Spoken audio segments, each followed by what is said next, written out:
Bionicle Chronicles 2 Beware the Bohrok, written by C.A. Hapka, recording by Toatapio Nuva. Chapter 16 A New Beginning. "Looks like Kadak and Gadak had one more surprise for us," Onua shouted as he tried to stay upright. Lewa shook his head. "This is not their doing," he called back, the knowledge strong in his mind. "This comes from the heart of Matanui." "The floor!" Gali cried. "We're sinking!" Before anyone could respond, the ground fell away beneath them. Tahu found himself sliding down a long, narrow tube. Its walls were clear, allowing him to see the other Toa trapped within similar tubes. "What now?" the Fire Toa thought rather desperately. "Just when we think we've finally won!" Just then the tube ended abruptly. Tahu found himself flying through the air for a split second, and then splash! Zzzt. He was enveloped in a gel-like substance halfway between liquid and solid.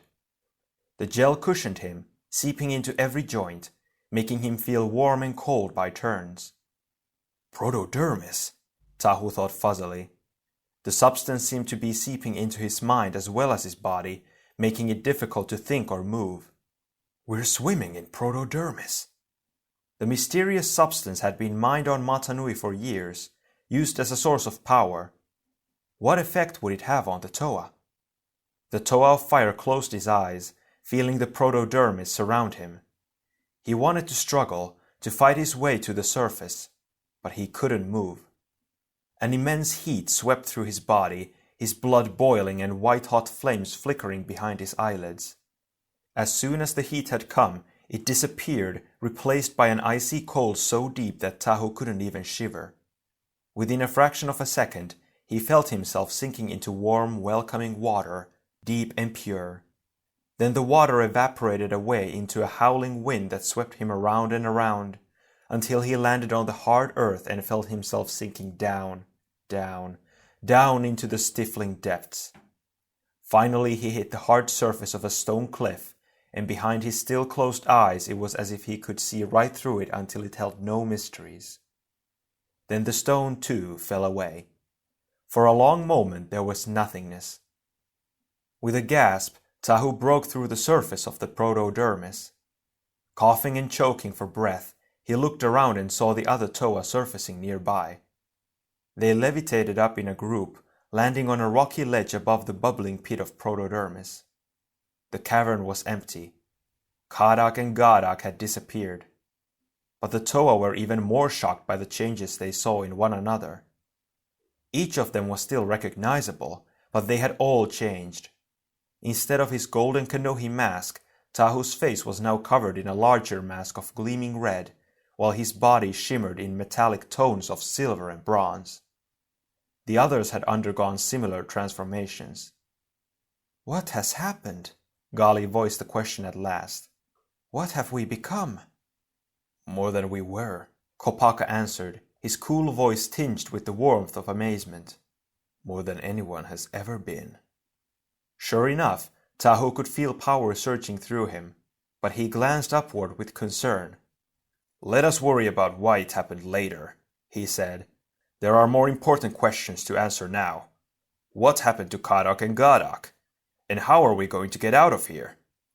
The last question turned out to be the easiest to answer. Lewa's power of levitation carried them aloft, and soon they were bursting out of the darkness of the tunnels onto the surface. They flew high up into the air until they could see the island from end to end. While there were enormous areas of bare earth, charred rock, and other damage, the Bohrok swarms were nowhere to be seen. "We did it!" Gali cried as the Toa settled back toward the ground. "The threat of the swarms is ended. But at what price?" Tahu couldn't help wondering the same thing as he glanced at Lewa, but he shook off the nagging distrust of the Air Toa's mind. "Nothing has been lost," the Fire Toa said firmly. "The protodermis has given us the power to protect our people from any danger, and to heal the land. Once we were Toa, but now we are far, far more." He raised his magma sword, reveling in the power surging through him. "Now and forevermore we are the Toa Nuva." The cheers of the other Toa Nuva rose into the air. Matanui had been injured, but soon it would heal. The Toa Nuva would see to that. And they would see to it that Makuta never again troubled this beautiful island, if he even bothered to try. Was this the end of their battles against the darkness? Tahu wondered. Not the end, Toa. The words hung in the air, not as if they'd been spoken, but as if they'd always existed, independent and alone. This is only the beginning. End of chapter 16, and the book Beware the Bohrok.